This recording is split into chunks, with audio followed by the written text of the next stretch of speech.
Well, hello racing fans, and a warm welcome to our Gallop TV preview show for Saturday at Hollywoodbets Kenilworth. It's Saturday the 2nd of November. It's a new month and it is a bumper start to November. I trust that you, the valued racing fan, as well, and we are looking forward to being in your company previewing Hollywoodbets Kenilworth.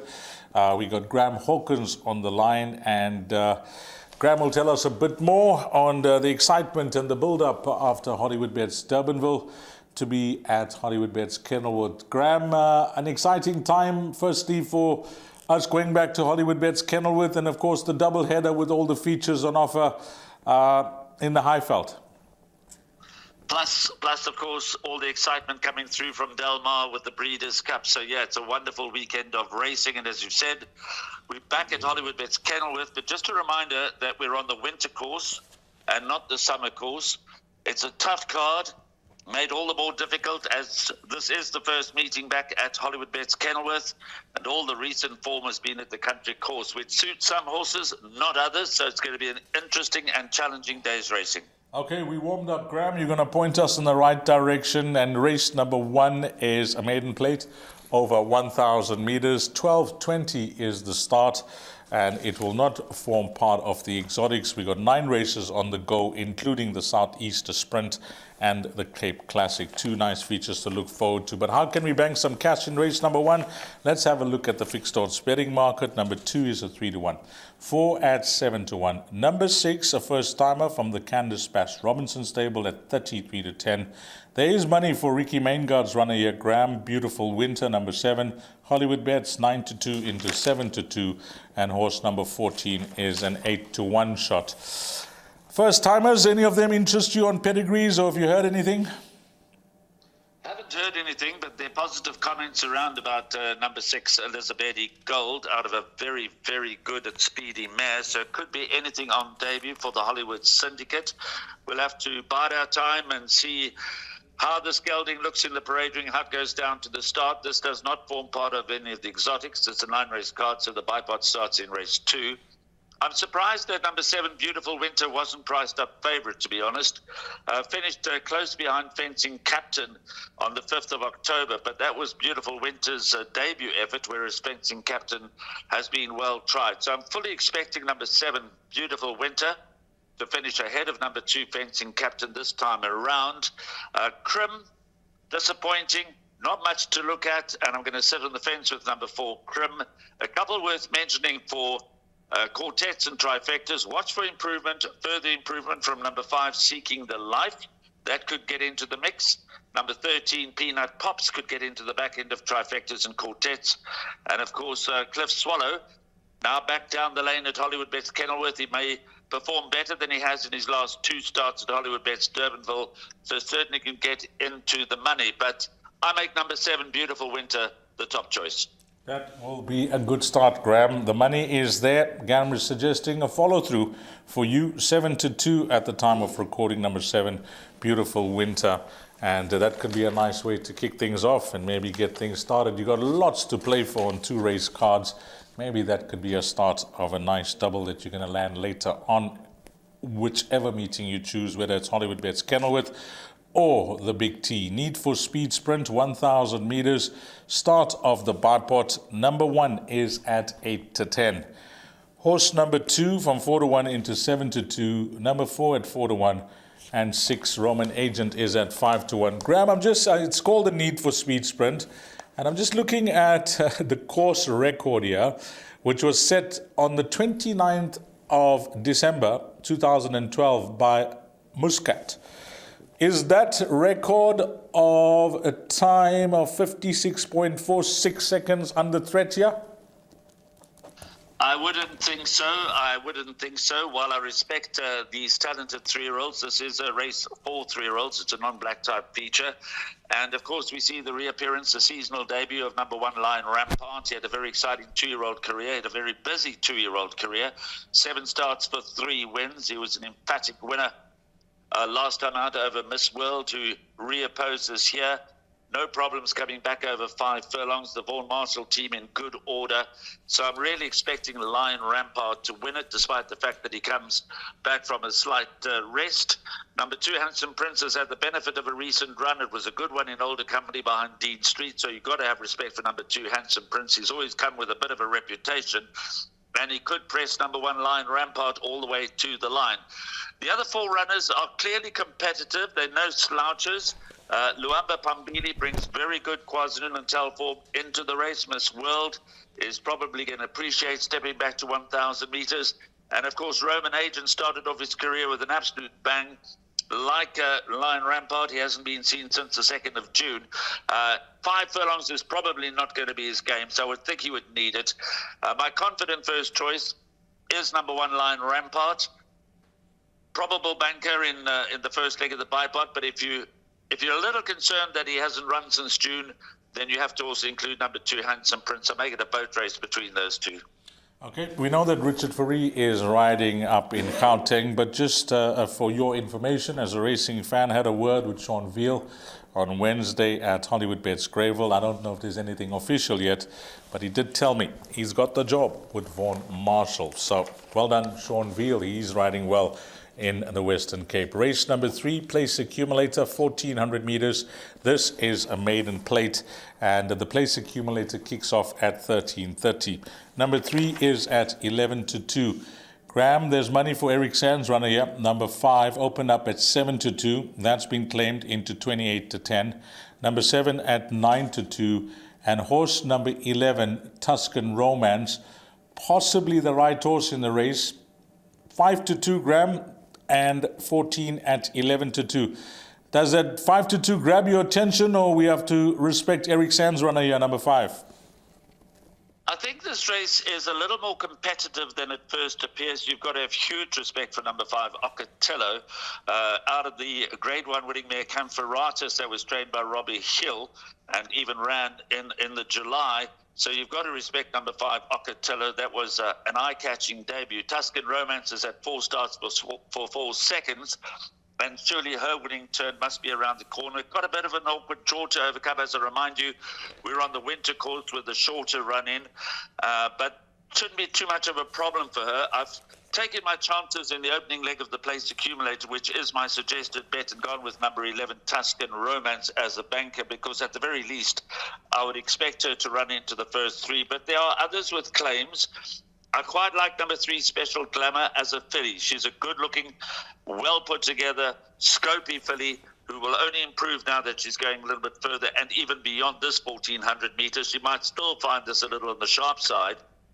Goodness gracious me, that form line is going to be tested. Sweat Tech was a surprise winner on the 8th of October, so I'm going to sit on the fence with number 7, Goodness Gracious Me. Diamond Bomber is clearly improving, has got the worst draw of all. But there's one horse here that you have to keep an eye on, and you cannot leave it out of your play as far as trifectas and quartets are concerned. Double figure odds. I've been keeping a close eye on number 2, Alex Miller. He's got a nice draw, jumps out of gate 2. Candice Bass Robinson had a double during the course of the week. I'm expecting number 2, Alex Miller, to make her presence felt. So yes, number 11, Tuscan Romance, my top choice, and I'm going with her as a place accumulator banker. 5, Ocatello, smart debut. And I wouldn't be surprised if those 2 are followed home by numbers 2, Alex Miller, and 3, Special Glamour. Well, Alex Miller could be a nice inclusion in double figures in all your bets there. Good find from Graham if that has to arrive. But he still thinks 11 is the horse to beat. I'm glad that Graham mentioned the run-in for the 2 different courses. I will tell you, if you don't have this information at hand, the summer course is a 600-meter run-in when they turn in, and the winter course, as Graham alluded to, is much shorter, 450 meters. Race number 4 is start of the pick 6 at 14:05. Now, this pick 6 in the Highveld, we know, has got a 1 million rand sweetener, and that is at Turfentine, and they're expecting that pool to reach 5 million. This pick 6 is straight after. The pick 6 at Turfentine is at 13.50, 10-2, and this pick 6 will follow. I think both the pick sixes or those races from Hollywoodbets Kenilworth and Turfentine will gain interest, both centres, because you got some quality racing at both venues. I know that they got a lot of feature races in Turfentine, but I'm expecting this pool to be sizable at Kenilworth. So race number 4 over 1,800 metres. Number 1 is at 11-2. 2 at 2-1, 4 at 5-1, number 5 at 6-1, 6 is at 6-1, and 7 Plum Pudding is at 4-1. Graham, we need some guidance here. What's your bet of choice, by the way, for the suggested bet for this race meeting? I've gone with the place accumulator, and Dees, you said number 2 was 2-1. It is, in fact, obviously number 3 Among the Clouds. That's 2-1, not number 2. No problem. Let's set the record straight. Number 3 Among the Clouds is the favourite. And she should be there and thereabouts. I've gone with the place accumulator. And I've taken a bit of a liberty in this race, bankering number 3 Among the Clouds in a very, very competitive race. I certainly wouldn't be nailing my colours to the mast in the sense that I would bank her in the pick 6 because she's been beaten with every chance in her last 3 starts when running close up second on all 3 occasions. She might lack a little bit of resolution to get the job done in a finish. So she should be there and thereabouts. As I say, there's some tough races, and it's a tough pick 6. And this Class 4 fillies and mares handicap over 1,800 metres is tricky. The pace is going to be important. Princess of Bayeux's got a chance. Green Isle. I can mention them all, these. Each and every one of them has got a chance. My second choice behind number 3 Among the Clouds would probably be number 7 Plum Pudding, who seems to be coming back to her best form and I think prefers to race at Hollywoodbets Kenilworth. But you can hardly draw a line through any of these runners from a win possibility perspective. As I say, I've taken a bit of a liberty in trying to keep the place accumulator perm a little tight. I'm hoping that number 3 Among the Clouds will win. She is my top choice, but I don't trust her. I've watched her very closely. She seems to lack a fight in the closing stages. No doubt Grant van Niekerk will give her a peach of a ride from a good draw and be right in the mix. Happy to bank her in the place accumulator, but I can have little help in the first leg of the pick 6. Tough racing, tough races, and we could. The only surefire way of getting through this leg is to include them all. Okay, it's the field. Leg 1 of the pick 6. Race number 5, Jackpot 1. 14:45, 1,600 meters. Let's have a look at the field and we'll give you some betting.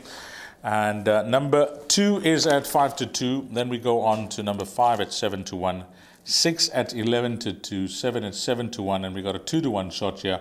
It's Nate and Van Niekerk that will team up on Future Turn, who hasn't won for 497 days. So that may be a negative, but his recent form will keep you very encouraged in including him in all bets. I actually want to talk about this horse called Aspect, Graham, because this horse has certainly turned his career around in a big way. And he showed himself, up as a 5-year-old, winning first up. And I thought that last start wasn't the worst. Is he a horse that's maybe, his handicap or his rating is now at a 92, which he could be in his place? Well, certainly after winning 5 on the bounce, his handicap rating has gone through the roof. He's now racing off a 92. All of his victories have come over distances below 1,600 meters. He tackled 1,600 meters for the first time. He's been something over 1,400 meter specialist. But again, when you look at the configuration of the winter course at Hollywoodbets Kenilworth, there is every possibility that Sean Veal will get on his bicycle and be well clear turning into the shortest straight. And he is, as we know, a very tough customer. He doesn't stop easily. He keeps going. This is another small field, but yet another very competitive Class 3 handicap over 1,600 meters. Pretty much the same sort of deal as the opening leg of the pick 6, where pretty much every one of them you could make a case for. Future Turn is overdue a victory. I don't think the outside draw of 8 is going to be overly a concern. He certainly wouldn't be winning out of turn. Kariaku will have his followers. You've mentioned Aspect. Willie John showed signs of life last time out. I do think the going might come up a little hard for number 4, Solar Power. I've always believed that he's a better horse when the going is very deep, and he showed that again in the winter. Tyrion Lannister stretches to 1,600, has won over track and trip. And of course, the big unknown is the Grey King, because he hasn't raced since the 6th of July. but we know that he's talented. But coming back off the rest with 61 on his back is not going to be easy. And Royal Invitation, good last run. If you fancy a bit of future turn from gate 8, then you've certainly got to like the chances of number 1 Royal Invitation from pole position. Again, a very tough race. Top choice would be future turn ahead of number 1 Royal Invitation. I played it wide in the place accumulator.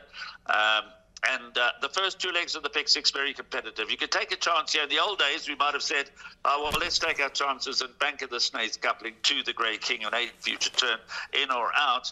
They're both live runners, but of course, couplings don't apply anymore. So, you know, it's not going to be easy to get through the opening 2 legs. I don't believe it's going to be easy to get through the opening 2 legs. Of course, it could turn out that the favourites come home lonely in both of those, but that's the nature of our sport, Dees. Yeah, it is, Graham. It's about the structure. And race number 5, Graham saying, if you can get through with the minimum spend, narrow down your numbers, narrow down the cost of that perm, you'll be an absolute winner. Because I'm just looking at the betting, you know, I think regardless of the results here, the way the perms are going to be played, you certainly will drop tickets there. Race number 6, the Southeaster Sprint. It's a listed race over 1,000 meters. And there's some quality here. And so let's have a look at how they've priced them up. Number 1 at 8-1. Horse number 5 at 6-1. 6 is trading at 11-2. 7, 7-1. 8 at 4-1. 9 at 9-2. And number 10 trading at 6-1. See, we're jamming. We'll be racing with the blinkers on, Graham. And that is an equipment declaration there. Yeah, another race, Graham. I don't know. There's lots of pace. There's lots of speed. I don't know how you're going to go for a horse that, you know, enjoys coming out those gates and setting the fractions, or one coming from off the pace. Well, it is called the Southeaster Sprint, and I'm not quite sure how strong the Southeaster is going to blow. The weather looks nice for this race meeting. It's a 225,000 Rand listed event, and one would expect it to be competitive at that level, and we're certainly not disappointed. It's another very, very competitive race. The leading lights are obviously number 8, Mer Capitano, won 3 on the bounce before being sidelined. Steps back to 1,000 meters, could come out fresh, goes well for Grant van Niekerk. He's only ridden him twice for a win and a second. The Adamarcus runners are all in good order. They look well, and this horse, Dance Variety, looked particularly well and moved really well when running second after quite a long rest behind Seeking the Stars, who led from pillar to post on the 12th of October. He also steps back, stays over the 1,000 meters. He's arguably better over 1,200 meters. He's never yet won over 1,000 meters, but he's run only twice over the minimum trip for 2 seconds, and he likes to run at them. So if they're going quickly, he'll be finishing off his race very well. The Abdicator, we know all about him. I hope they let him go. They didn't. He messed up the race completely last time out by fly jumping. He was out of contention from that moment on. If he goes to the front and tries to dictate, he can be dangerous.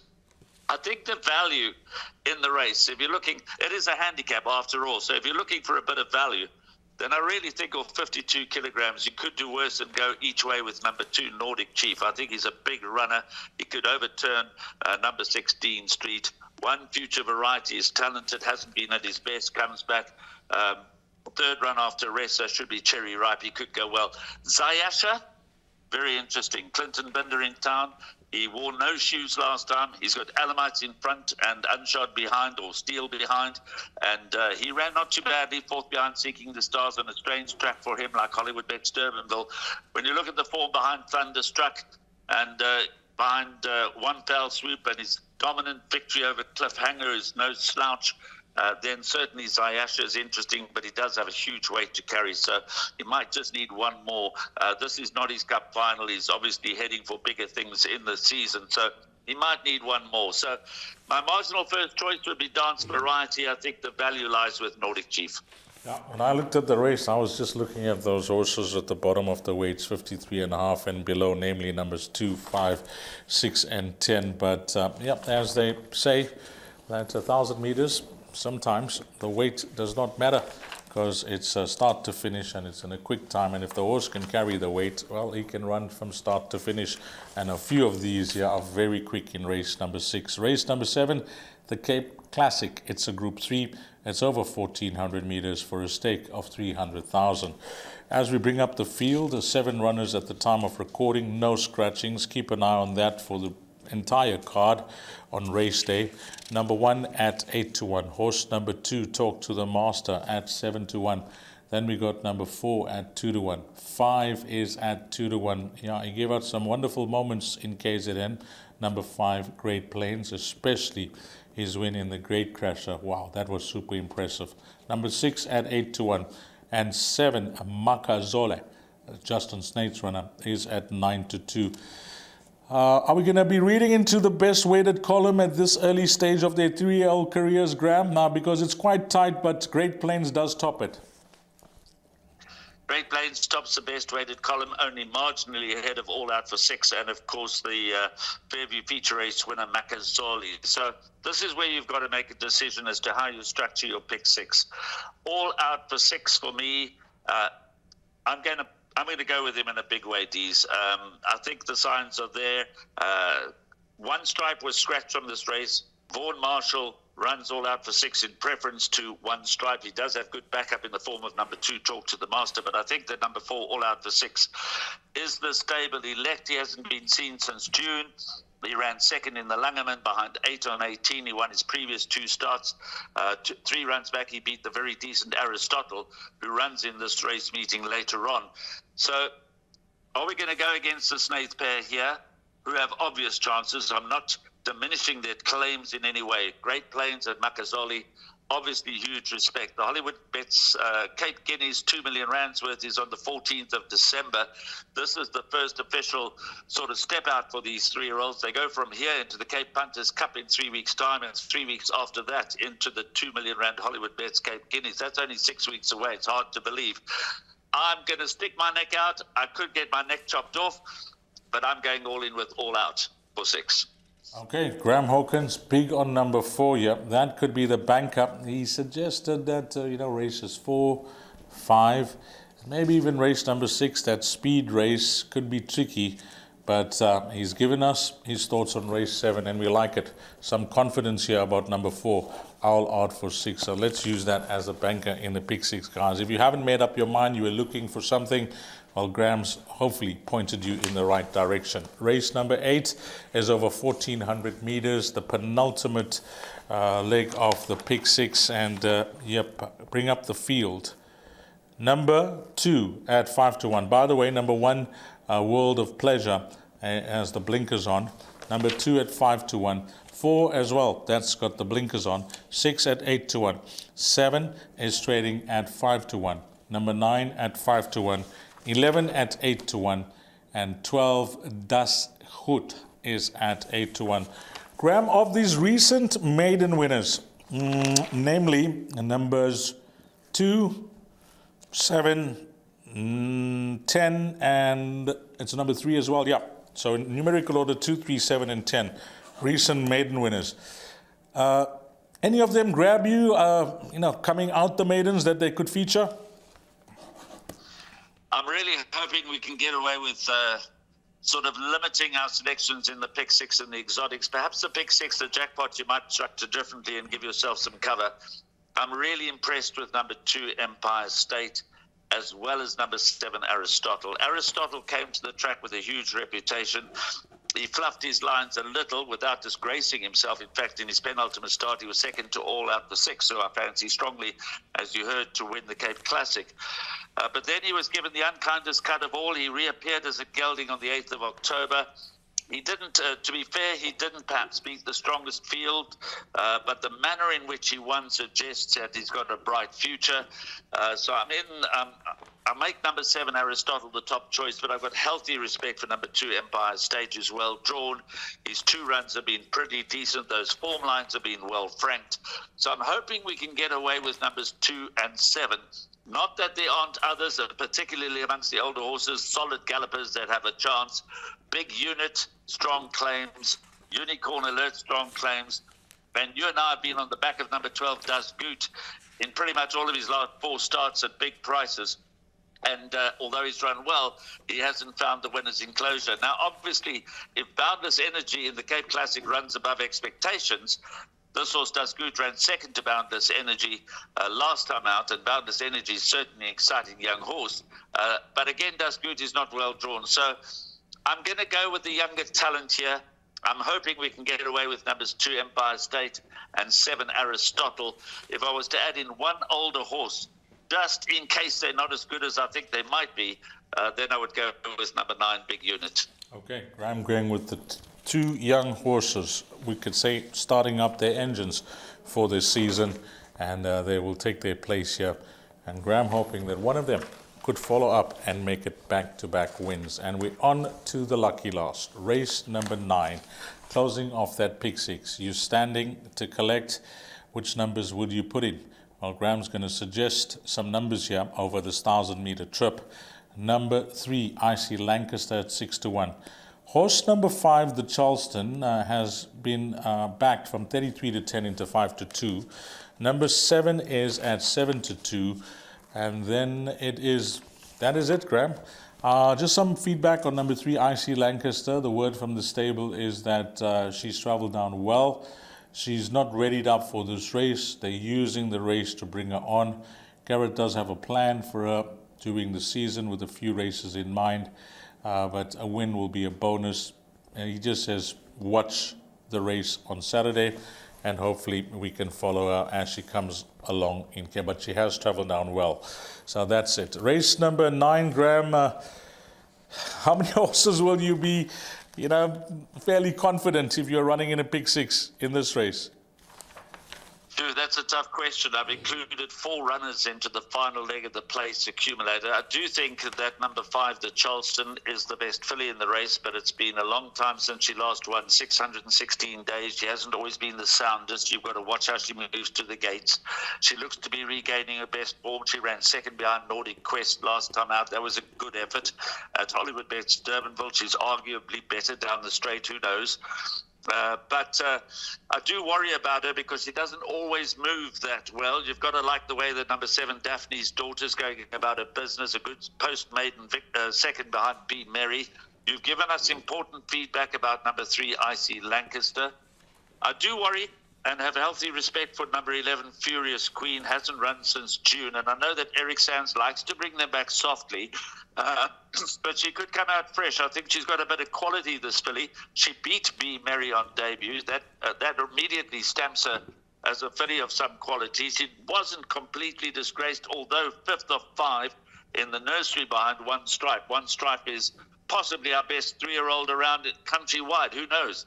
We'll have to watch his progress with keen interest. So Furious Queen could be under the radar, and I've thrown it into the mix just in case. Now, there's one horse that I haven't included in the PA, and people might immediately draw a line through, and that's number 8, Palo Queen, because her last 2 runs have been absolute shockers. But those both were at Hollywoodbets Durbanville. If you judge her on her form down the lane prior to the last 2 starts, then you've got to have a measure of respect for her at a big price. So I think the principal contenders are 5, the Charleston, and 7, Daphne's Daughter. But would I be surprised if the winner came from outside of that duo? No, not completely. The Charleston is the best filly in the race. Unfortunately, we have to get our exotic bets on before we can see her move down to the gates, because I think that's going to be important as far as structuring your bets on race 9, your trifectas, quartets, etc. So have a good look at her as she moves to the gate. Listen to what MJ Baileyfeld has got to say about her when you're watching the race, because he's become really, he's got a wonderful eye. He's very astute. And if you follow what he likes, race by race, what he picks up in the parade ring and the canter pass, that's all very valuable information. I've become a great fan of MJ Baileyfeld and the way he assesses the runners in the parade ring and the canter pass. So I'm looking forward to hearing his verdict on the Charleston. But of course, all of our exotics will be up and running by that time. Okay, talking about exotics, before I hand over to you, I've just done an in-running pick 6 as a guide, and I tried to keep it down to a respectable spread. First leg, which begins in race number 4, field. Second leg, field. Third leg, 1, 2, 5, 6, 9, 10. Bar banker 4. Bar 2 and 7. And the last leg, we're going to take a chance. It's a big one. Bar 5 and 7. So we're going very heavy inclusions. First 3 legs, and then very light to close it off. But let's see how it goes. It's just a guide. Use it. You can add numbers to it. You can possibly subtract numbers where we've gone the field. But that cost will be 154 Rand. Will give you 10%. And I'm actually excited about that. 154 Rand, 10%. Graham, over to you. You mentioned that the place accumulator will be your suggested bet. Place accumulator, first leg, race 3, due off at 1:30. Banker number 11, Tuscan Romance. Second leg, taking my chances there in a competitive race, bankering number 3, Among the Clouds. I'm reasonably confident that even if she doesn't win, she'll be in the top 3. Then numbers 1, 2, 5, and 8. That's half of the 8 runners. Royal Invitation, the Grey King. Willie John, who seems to be coming to hand, an 8 Future Turn. Then 2, 6, 7, and 9. Nordic Chief, Dean Street, Zayasha, and Dance Variety. Banker number 4, All Out for 6. Then 2, 7, and 9, which is Empire State, Aristotle, and just covering those 3-year-olds with Big Unit as my leading choice amongst the older horses. And as I mentioned, I've included 4 in the final leg. Numbers 3, Icy Lancaster, 5, the Charleston, 7, Daphne's Daughter, and 11, Furious Queen. But it is a very interesting, competitive day's racing. Nice to be back at Hollywoodbets Kenilworth. And a final reminder that we're not on the summer course, we're on the winter course. Graham, like most of us, for this Saturday, the 2nd of November, from midday to midnight, I hope you've put in your family leave form. Absolutely. I'll be hidden away all by myself in a little room with a big TV. Thanks a lot to Graham. And yeah, he's given us some really nice information, especially in the latter part of that race meeting where he's played it hard. He's suggesting that you play it hard if you want to minimize that spend, and hopefully it falls into place. We thank and say goodbye to Graham Hawkins, and on behalf of the Gallop TV team and myself, Dees Dine, and to you, the valued racing fan, well, you got it all to play for this Saturday, and maybe you get lucky at Hollywoodbets Kenilworth. Until we meet again, you take care.